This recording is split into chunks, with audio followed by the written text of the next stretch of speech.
چونکہ پلان تو پہلے بھی بڑے آئے لیکن اس طرح سے جب عمل درآمد کی بات آتی ہے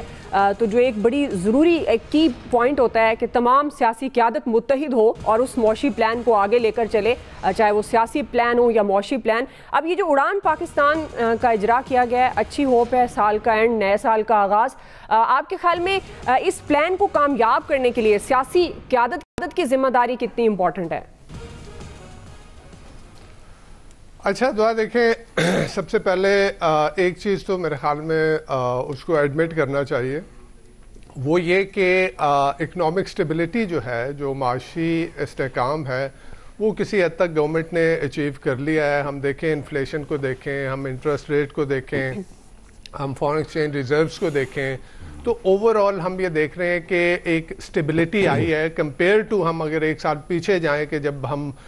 بالکل ڈیفالٹ کے دہانے پہ تھے، تو ڈیفالٹ کے دہانے سے ہم جو ہے وہ استحکام کی طرف آئے ہیں۔ تو یہ ایک میرے خیال میں اچیومنٹ ہے جس کو اکنالج کرنا چاہیے۔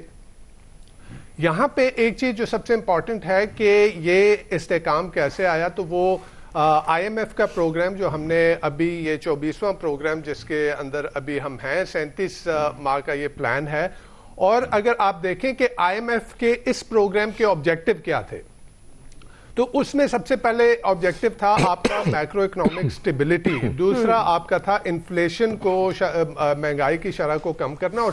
تیسرا جو سب سے امپورٹنٹ ہے وہ ہے کہ گروتھ کے لیے ماحول سازگار بنانا۔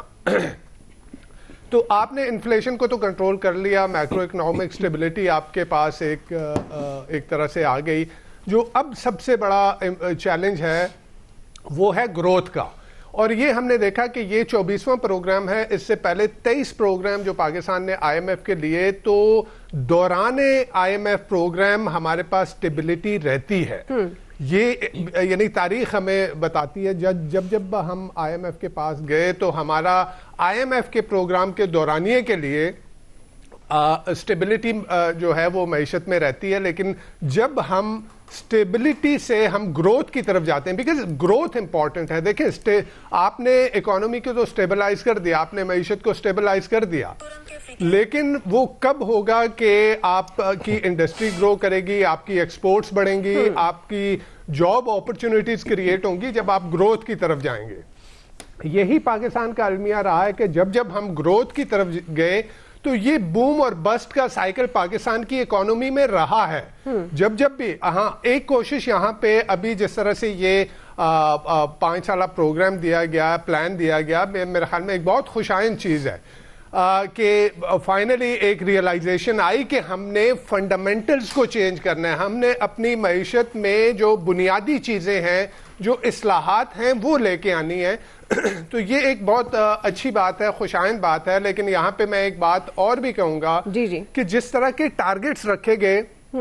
یہ میرے خیال میں کچھ اوور ایمبیشس ٹارگٹ نظر آ رہے ہیں۔ دیکھیں اس وقت اگر آپ کی ملک میں غربت کی شرح جو ہے وہ 40-41% ہے، تو کس طرح 5 سال میں وہ 13% پہ آئے گی؟ مجھے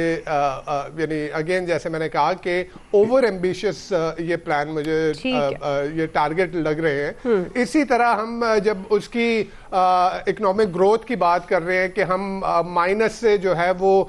2% پہ، تو 5 سال میں 9.5 کی جو ٹارگٹ رکھا گیا ہے وہ کس طرح سے اچیو ہوگا؟ پھر اس کے ساتھ ساتھ جو ہے وہ بات کی جا رہی ہے ایکسپورٹس کو بڑھانے کی، آئی ٹی ایکسپورٹس کو ان پرٹیکولر بڑھانے کی۔ دیکھیں یہاں پہ بھی ایک جو سب سے امپورٹنٹ چیز یہ ہے نا کہ ہم اس وقت اوور ایمبیشس ہیں آئی ٹی کے معاملے میں، کہ ٹیکنالوجی کی ایکسپورٹس اگر انڈیا میں جو ہے وہ 190-93 بلین ڈالر کی ہیں، تو ہم جو ہے وہ ہم بھی اسی راہ پہ چل پڑے۔ دیکھیں سب سے پہلے آپ کی اکانومی کے لیے انڈسٹریلائزیشن، روبسٹ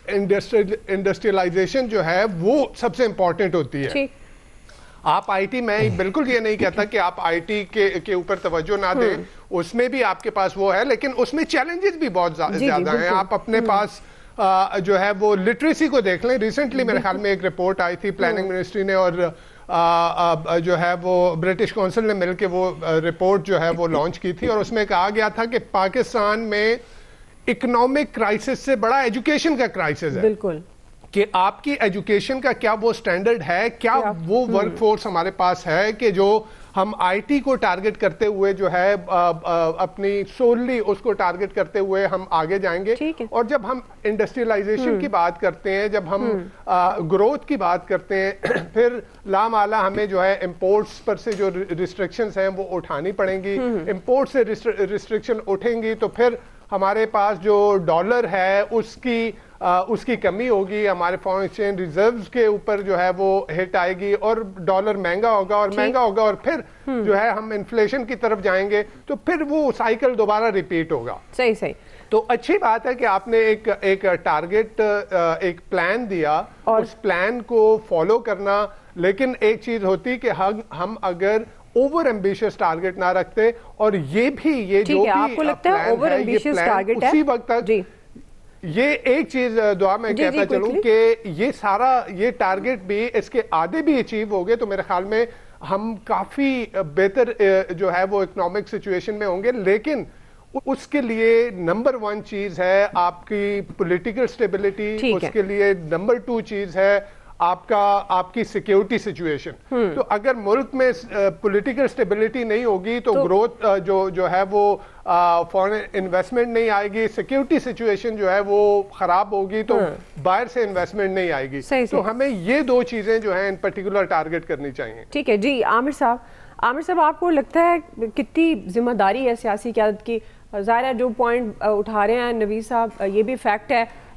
جو میں نے بھی پہلے انٹرو میں بھی ذکر کیا کہ جب تک سیاسی قیادت ایک نہیں ہوگی, جو کہ آج کل ہم بار بار اپنے پروگرام میں بھی مذاکرات کو ڈسکس کرتے ہیں, تو ظاہر ہے معیشت کو اس طرح پٹڑی پر نہیں چڑھایا جا سکتا. لیکن اڑان پاکستان کو لے کر کیا امیدیں ہیں, اور سیاسی قیادت کی خاص طور پر جو موجودہ سیاسی قیادت ہے کتنی ذمہ داری بنتی ہے, کتنی امپورٹنٹ ہے ان کی ذمہ داری؟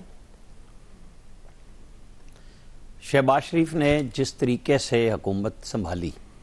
آ کے فروری میں, اور جتنی تنقید کا سامنا تھا, سیاسی عدم استحکام, معاشی عدم استحکام, ملاتے چلاتے ہوئے IMF کا پلان لینا, اور آج اس سچویشن کو بہتر کرنا کہ مہنگائی کی جو بڑھتی ہوئی رفتار تھی اس کو بہت نیچے لے کے آئے. میں اور آپ روزانہ بات کرتے ہیں کہ مہنگائی کا افیکٹ عام آدمی پہ جب کم ہوگا تو اس کا اثر آئے گا. یہ بہتر بات ہوتی ہے, روٹین میں ہم کرتے ہیں, لیکن جب آپ پلان کرتے ہیں اپنے 5 سال کو اڑان پاکستان کے نام پہ, تو میں تو شہباز شریف اور احسن اقبال دونوں کو شاباش کہوں گا کہ اگر آپ کے پاس کوئی پلان ہی نہ ہو سوائے کٹے بچے بیچنے کے اور تقریریں لگا کے لوگوں کو کرنے کے, آپ کوئی اچھا کام کرتے ہیں تو اس کی پلاننگ چاہے اوور ایمبیشس ہی کہے اس کو, لیکن اگر آپ کچھ ٹارگٹ رکھیں گے تو اچیو کرنے کی طرف جائیں گے نا. کہ آپ اگر ٹارگٹ ہی نہیں رکھیں گے کہ ڈنگ ٹپاؤ پالیسی, میڈیا میں بیانیہ یہ ہونا چاہیے روزانہ کی بنیاد پہ کہانی. دیکھیں ایک بیانیہ وہ تھا جو 2018 میں کہا تھا کہ میں 90 دن میں 100 دن میں یہ کام کر دوں گا, پھر 6 مہینے اور 1 سال کا کہہ کے ہمیں آپ کو بتایا گیا, سمجھایا گیا کہ تنقید بھی نہیں کرنی, بات بھی نہیں کرنی. آج ہم سب یہ کہتے ہیں کہ جی بڑی پابندی ہے, لیکن ہم بڑی کھل کے ہر روز اپنے اس شو میں, باقی جگہوں کی میں نہیں کر رہا, میں اپنے شو میں کر رہا ہوں, ہر طرح کا نقطہ نظر ٹکا کے آتا ہے, کوئی رکاوٹ نہیں ہوتی. لیکن ساتھ یہ بھی ہوتا ہے کہ جی بولنے سے منع کیا گیا. آپ سب آزادی انجوائے بھی کرتے ہیں